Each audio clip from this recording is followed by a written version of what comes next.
നമസ്കാരം.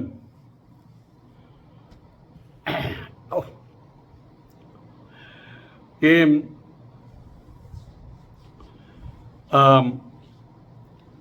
വിളിക്കാത്ത സദ്യക്ക് പോലും പോകുന്നവരാ നമ്മളൊക്കെ. ഞാനൊക്കെയും ഇപ്പം എനിക്ക് ഇത്രയും വയസ്സായില്ലേ, ഇനി കുറേ രഹസ്യങ്ങളൊക്കെ തുറന്ന് പറയാമല്ലോ. ഞാൻ കോളേജിൽ പഠിക്കുന്ന കാലത്ത് അന്ന് പാറമേക്കാവിൽ കല്യാണ സദ്യകളുണ്ടാവും. അപ്പം ഞാനുണ്ട്, എൻ്റെ സുഹൃത്ത് മോഹനുണ്ട്, ചന്ദ്രമോഹനുണ്ട്, സതീശനുണ്ട്, ജോബിയുണ്ട്, അങ്ങനെ കുറേ ആൾക്കാരുണ്ട്. അപ്പം അവിടെ പാറമേക്കാവിൽ കല്യാണത്തിൻ്റെ സദ്യ ഉണ്ടെങ്കിൽ ഞങ്ങൾ കഴിക്കാൻ പോകും. ആര് ക്ഷണിച്ചിട്ട്. അപ്പം അവിടെ ഒരു ഷാരടിമാനുണ്ട്, അങ്ങനെ പറയാം, ആ ആ ആ ആ എന്ന്. അയാൾ അങ്ങനെക്കറിയാം. അവരിപ്പോൾ ഒന്നും പറയുമൊന്നുമില്ലല്ലോ. ചെക്കൻ്റെ വീട്ടുകാർ ചോദിക്കും, മനസ്സിലായില്ലല്ലോ. പെണ്ണിൻ്റെ വീട്ടുകാരാ. പെണ്ണിൻ്റെ വീട്ടുകാർ ഒന്ന് ചോദിക്കും, കുട്ടികളെ മനസ്സിലായില്ലല്ലോ. ചെക്കൻ്റെ വീട്ടുകാർ അറിയോ? ആ, പൈസ തരട്ടെ കുറച്ചുകൂടി. നമ്മളെ മനസ്സിലായിട്ടാണോ അല്ലേന്ന് അറിയില്ല. പിന്നെ വേറെ ചെരുപ്പ് കള്ളന്മാരുണ്ടായിരുന്നു. ആ കൂട്ടത്തിൽ ഞാൻ പെട്ടിട്ടില്ല കേട്ടോ. അവർ ചെരുപ്പിൻ്റെ വാറ് പൊട്ടിക്കഴിഞ്ഞാൽ ഉടനെ പറയും, അച്ഛനോട് പറയും, അച്ഛാ എന്താ ചെരുപ്പിൻ്റെ വാറ് പൊട്ടി, 16 രൂപ വേണം. ചെരുപ്പിനത് 16 രൂപയാണ്. എന്നിട്ട് 16 രൂപ വെച്ചാൽ പോയിട്ടിട്ടിട്ട് പാറമേക്കാവിൻ്റെ മുമ്പിൽ ആൾക്കാർക്ക് അമ്പലത്തിൽ തൊഴാൻ പോയ ആൾക്കാരുണ്ടല്ലോ, ഭയങ്കര അതിൻ്റെ അന്വേഷണത്തോടെ വേണം. അയാൾ ചെരുപ്പോടെ കൊണ്ടുവച്ചിട്ട് അകത്ത് കയറുന്നുണ്ട്. അല്ലാതെ ചെരുപ്പെടുക്കുന്ന സമയത്ത് അതിൻ്റെ അകത്ത് ആൾ ഇങ്ങോട്ട് വന്നാലോ, അയാൾ അകത്ത് കയറി വലം വയ്ക്കാൻ പോകുന്ന സമയത്താണ് ചെരുപ്പെടുത്ത് അയാൾ പോവുക. അറിഞ്ഞു വരുന്നത് സദ്യ എന്ന് പറഞ്ഞൊരു നിസ്സാര കാര്യമല്ല കേട്ടോ. ഇപ്പം വീട്ടിൽ ഭാര്യ എന്താ ഉണ്ടാക്കുക? സാമ്പാർ ചോറ്, പിറ്റേ ദിവസം ചോറ് സാമ്പാർ, അതിൻ്റെ പിറ്റേ ദിവസം സാമ്പാർ ചോറ്, സാമ്പാറും ചോറും സാമ്പാറും ഞാൻ ചോദിച്ച കുറേ കഴിയുമ്പോൾ നമുക്ക് തോന്നി, എന്ത് വെറുതെ ഒരു ഭാര്യ. അപ്പം നമ്മൾ ഇങ്ങനത്തെ കാര്യങ്ങൾക്ക് പോകും. അതുപോലെ കേരളത്തിലെ ആഹാരം കഴിച്ച് മടുത്തപ്പോൾ ആ സമയത്താണ് മോഡിയുടെ ഒരു വെളി വരുന്നത്. എല്ലാവരും കൂടി അങ്ങോട്ട് ചാടിക്കയറി. എന്തിനാ പോയത്? സദ്യ ഉണ്ടായി. എന്തിനും ചർച്ചയുണ്ടായോ? ഇല്ല. എന്തിനും ചോദ്യങ്ങളുണ്ടായോ? ഇല്ല. എന്തിനും ഉത്തരം ഉണ്ടായോ? ഇല്ല. മോഡി എന്നും അങ്ങനെയാണ്. മോഡി റേഡിയോയുടെ പോലെ പറയും. മോഡി പറയും, കേട്ടോളുക, മൻ കി ബാത്ത്, മൻ കി ബാത്ത് കൂട്ടിച്ചേർത്ത് പറയുമ്പോൾ മങ്കി ബാത്ത്. നിങ്ങൾ കേട്ടോളാം, മറുപടി ഒന്നും പറയണ്ട. പത്രസമ്മേളനം നടത്തില്ല കേട്ടാ. എല്ലാം കൂടി പോയിട്ട്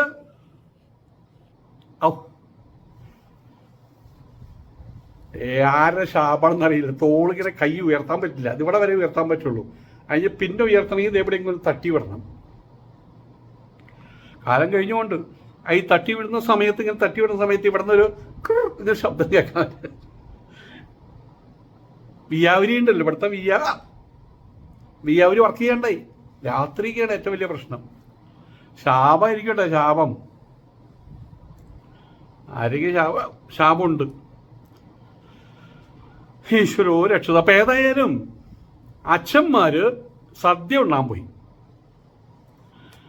അച്ഛന്മാർക്ക് സദ്യ ഉണ്ട്. അപ്പം ഞാൻ പറഞ്ഞ് എല്ലാവർക്കും മത്തടിച്ചു എന്നാ. പക്ഷെ ഇവിടുത്തെ ഒരു നേതാവ് പറഞ്ഞ് രോമാഞ്ചം ഉണ്ടായിന്നാ പറഞ്ഞേ.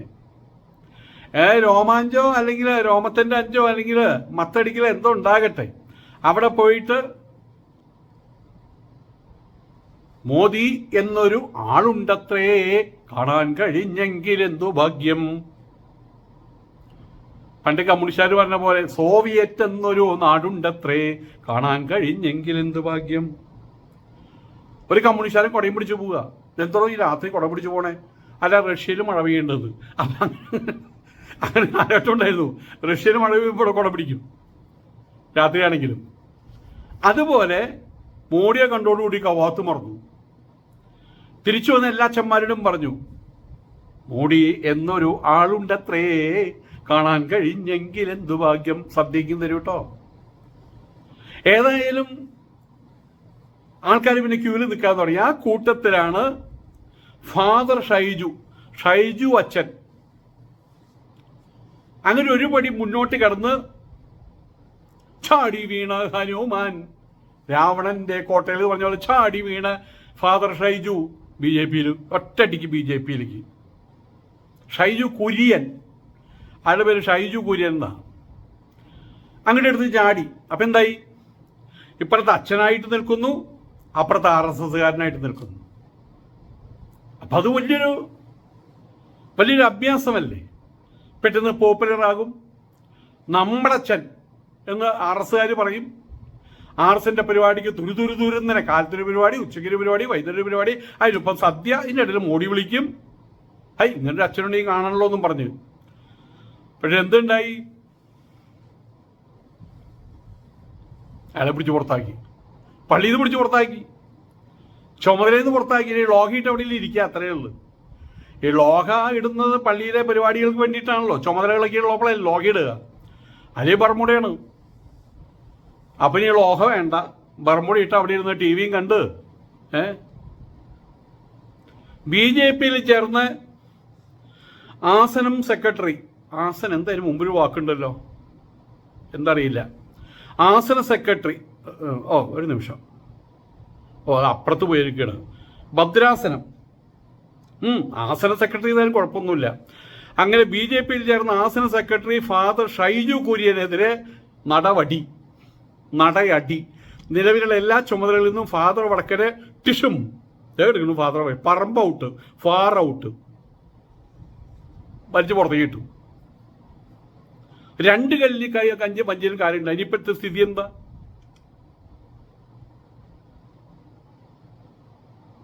ഇനിയിപ്പോൾ ഏതായാലും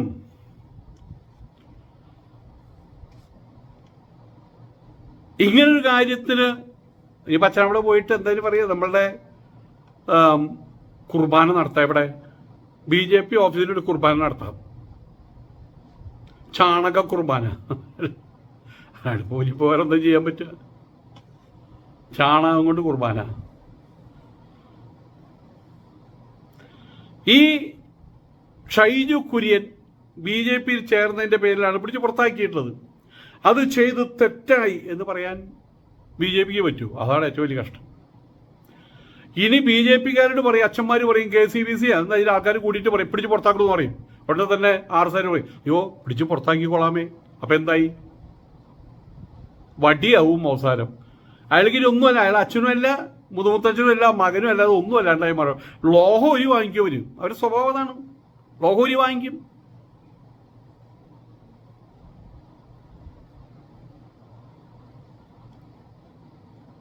ഷൈജു കുര്യനെതിരായിട്ടുള്ള പരാതികൾ അന്വേഷിക്കാൻ കമ്മീഷനെ നിയോഗിച്ചു. വിട്ടില്ല എന്നുള്ളതാണ് ബാലുമതി കോളത്തി, വിടില്ല. ഇന്നലെ രാത്രി ചേർന്ന ആസന കൗൺസിലിൻ്റേതാണ് തീരുമാനം.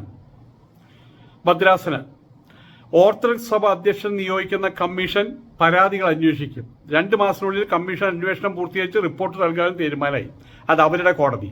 കമ്മ്യൂണിസ്റ്റ് പാർട്ടിക്ക് അവരുടെ കോടതി, ഇവർക്ക് ഇവരുടെ കോടതി, നാട്ടുകാർക്ക് ഒറിജിനൽ കോടതി. നാട്ടുകാർക്ക് വേണ്ടിയില്ല കോടതി, ബാക്കിയൊക്കെ അവർ തീരുമാനിച്ചോളൂ. അതേസമയം നടവടിയിൽ പ്രതികരണവുമായിട്ട് ഫാദർ ഷൈജു കുര്യൻ രംഗത്തെത്തി. തന്റെ അഭ്യർത്ഥന പ്രകാരമാണ് സഭാ നേതൃത്വം അവധി അനുവദിച്ചതെന്ന് ഷൈജു കുര്യൻ പ്രതികരിച്ചു. എന്നെ പുറത്താക്കിയതല്ല, ഞാൻ കുറച്ച് അവധി ആവശ്യപ്പെട്ടതാണ് ക്ഷീണം തീർക്കാൻ. അതുകൊണ്ട് താൻ കൂടി ആവശ്യപ്പെട്ടിട്ടാണ് അന്വേഷണമെന്നും ഷൈജു കുര്യൻ പറഞ്ഞു. ഷൈജു കുര്യനോടൊപ്പം ക്രിസ്ത്യൻ വിഭാഗത്തിൽ നിന്നുള്ള 47 പേര് BJPയിൽ അംഗത്വം എടുത്തിട്ടുണ്ടത്രേ. ഇങ്ങനെ ഒപ്പം പോയ ആൾക്കാരാണ്. 47,000 പേരല്ലാട്ടോ, 47 പേര്. അതിനിടെ ഷൈജു കുര്യൻ BJPയിൽ ചേർന്നതിനാൽ പരസ്യ പ്രതിഷേധവുമായി ഓർത്തഡോക്സ് സഭാവിശ്വാസികൾ രംഗത്തെത്തിയിരുന്നു. അപ്പം ഊണ് കഴിക്കാൻ പോയവർക്ക് ഇതിനെ ആരും കണ്ടില്ലല്ലോ, സഭാവിശ്വാസികളെ. ഞാൻ അന്നത്തെ വീഡിയോ ഇട്ടിരുന്നു, ഇവർ പോയിട്ട് ഊണ് കഴിക്കും, ഇവർ പോയിട്ട് അവിടെ അടിച്ച് വിറ്റാവും, മറ്റേ ആഹാരം മത്തടിക്കും, രോമാഞ്ചം ഉണ്ടാവും. ഇത് ഇവിടുത്തെ അൽമായന്മാർ കാണും, അവര് മോഡിയെ പുകഴ്ത്തും, അവസാനം അൽമായന്മാർ മോഡിയെ പുകഴ്ത്തും. അങ്ങനെ സംഭവിക്കുമെന്ന് പറഞ്ഞപ്പോൾ അതാണ് ഇവിടെ സംഭവിച്ചത്. 47 പേര് ഇങ്ങനെ ഒപ്പം ചേർന്നു. ഇപ്പൊ പരസ്യ പ്രതിഷേധവുമായിട്ട് ഓർത്തഡോക്സ് സഭാവിശ്വാസികൾ രംഗത്തെത്തിയിരിക്കുന്നു.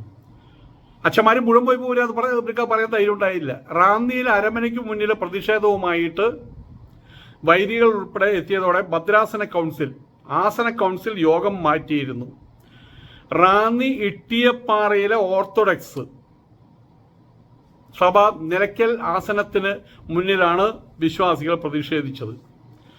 ആസന സെക്രട്ടറിയുടെ ചുമതലയിലിരുന്ന് ഫാദർ ഷൈജു കുര്യൻ BJP അംഗത്വം സ്വീകരിച്ചത് അംഗീകരിക്കില്ലെന്ന് വൈദികരടക്കം വിശ്വാസികൾ പറഞ്ഞിരുന്നു.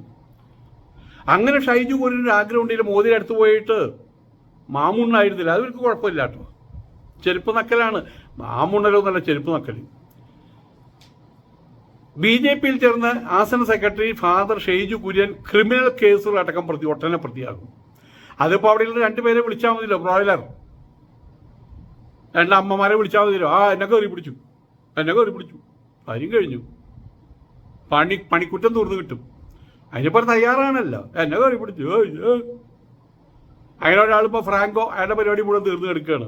റോബിൻ, അയാളുടെ പരിപാടി മുഴുവൻ ചേർന്ന് കിടക്കുകയാണ്. പിന്നെ വേറെ ഒരാളുടെ കോട്ടൂരാൻ, പൂതിർക്ക, ഒരുപാടുണ്ട്. അതുപോലെ ഇനിയിപ്പോൾ അപ്പം ഇങ്ങനെ ഒരു ക്രിമിനൽ പ്രതി ആയിരുന്നിട്ട് കൂടി അവർ പള്ളിയിൽ നിലനിർത്തിയിരുന്നു. ഇപ്പം പള്ളിയിൽ നിന്ന് പോയപ്പോഴാണ് അവർ കുത്തിപ്പൊന്തിക്കുന്നത്. ഏതായാലും അതിനെ പ്രതിരോധിക്കാൻ കൂടിയാണ് BJPയിൽ പ്രവേശനമെന്നാണ് ആരോപണം. ഓർത്തഡോക്സ് സഭയെ അവഹേളിച്ച ഷൈജു കുര്യനെ ആസന ചുമതലയിൽ നിന്ന് നീക്കണമെന്ന് ആവശ്യപ്പെട്ടിട്ട് വിശ്വാസികൾ സഭാ അധ്യക്ഷന് പരാതി നൽകിയിരുന്നു. നടയടി വന്നില്ലെങ്കിൽ ശക്തമായ പ്രതിഷേധം തുടരുമെന്ന് അറിയിക്കുകയും ചെയ്തിട്ടുണ്ട്. ഇതിന്റെ പിന്നാലെയാണ് ഫാദറിനെതിരെ നട്ടപ്പട്ടി. അതങ്ങനെ. അപ്പൊ ഇവരെവിടെയാണ് നിൽക്കുന്നത്? ഇവർക്ക് മോഡിയോട് ഇഷ്ടമാണോ? എന്നാ തുറന്നു പറ. ഇവർക്ക് മോഡിയോട് ഇഷ്ടമാണോ അത് പറയുക. അല്ലെങ്കിൽ മോഡിയോട് ഇഷ്ടമല്ലെങ്കിൽ അത് പറയുക. ഇപ്പൊ സംഭവത്തെ ചാണകത്തിന് പോയി ചവിട്ടി മണം ഉണ്ടാവുമല്ലോ. ചാണകത്തിന് പോയി ചവിട്ടി ഉടനെ ജോലി പോയി. നല്ല കുരുത്തുള്ള പാർട്ടിയാണ്. വികാരിയച്ഛൻ, വികാരമുള്ള അച്ഛൻ, വികാരമുള്ള അച്ഛനെ BJP ഓഫീസിൽ പോയിട്ട് വികാരത്തോടുകൂടി മുട്ടിപ്പായി പ്രാർത്ഥിക്കാം. കർത്താവേ പറഞ്ഞ് പ്രാർത്ഥിക്കാം. BJP ഓഫീസിൽ പോയിട്ട് കുർബാന ചൊല്ലി കൊടുക്കാം. വേണമെങ്കിൽ വേദം ഓതി കൊടുക്കാം. പക്ഷെ കേൾക്കാൻ വരുന്ന മുഴുവൻ പോത്തുകളായിരിക്കും കേട്ടോ. ഏതെങ്കിലും ഒരു പണി പോരെ. ഫാദറായിട്ട് ബൈബിളും ഏന്തി ആ കൂട്ടത്തിൽ എന്തെങ്കിലും പറയാം. പിണറായി വിജയനല്ല, അപ്പം കുറച്ചുകൂടിയും ഊറ്റത്തോടുകൂടി പറയാം. പക്ഷെ എടുത്ത് ചാടാൻ പാടില്ലായിരുന്നു. ഒരേ സമയത്ത് രണ്ടും തരം പണികൾ, അത് പറ്റില്ല. ഏതായാലും ആ പണി കാണിച്ചു സഭാ നേതൃത്വം. ഇയാൾ ഒരു പണി കാണിച്ചപ്പോൾ സഭാ നേതൃത്വം 8 പണി കാണിച്ചു കൊടുത്തു. അതായത് 8ന്റെ പണി. അച്ഛൻ്റെ ലോഹ പോയി, അത്ര തന്നെ. നമസ്കാരം.